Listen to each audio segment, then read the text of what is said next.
ஒரு நாள் ஒரு அழகான சமையலறையில் ஒரு கூடை முழுக்க நிறம் நிறமாக பழங்கள் இருந்தது. அதில் மாம்பழம், ஆரஞ்சு, ஸ்ட்ராபெர்ரி, வாழைப்பழம் எல்லாமே புதுப்பொலிவுடன் ஜலித்தது. அந்த அமைதியான இரவில் நிலவொளி கூடை மேல் விழுந்ததும் பழங்கள் எல்லாம் மெதுவாக பேச ஆரம்பிச்சது. மாம்பழம் பெருமையுடன் சொன்னது, "நான் தான் பழங்களின் ராஜா. என் இனிப்பு ருசியை யாரும் மறக்க மாட்டாங்க."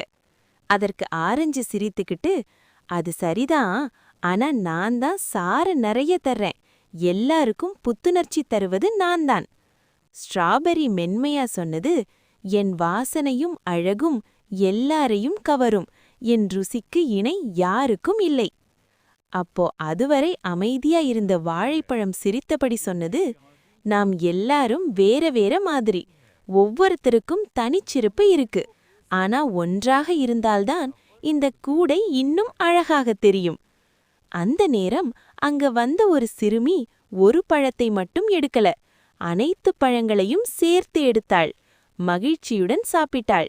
அவள் சிரித்துக்கிட்டு சொன்னாள், "ஒவ்வொரு பழமும் தனியா நல்லதுதான், ஆனா எல்லாம் சேர்ந்தா ருசி இன்னும் அதிகம்." அதை கேட்டதும் பழங்கள் எல்லாம் மகிழ்ச்சியுடன் மின்னியது. அப்போதான் அவங்களுக்கு புரிஞ்சது, போட்டி வேண்டாம், ஒற்றுமைதான் உண்மையான வெற்றி. கதையின் கருத்து, ஒவ்வொருவருக்கும் தனித்தன்மை உண்டு, ஆனால் சேர்ந்து இருந்தால்தான் வாழ்க்கை முழுமையாகும்.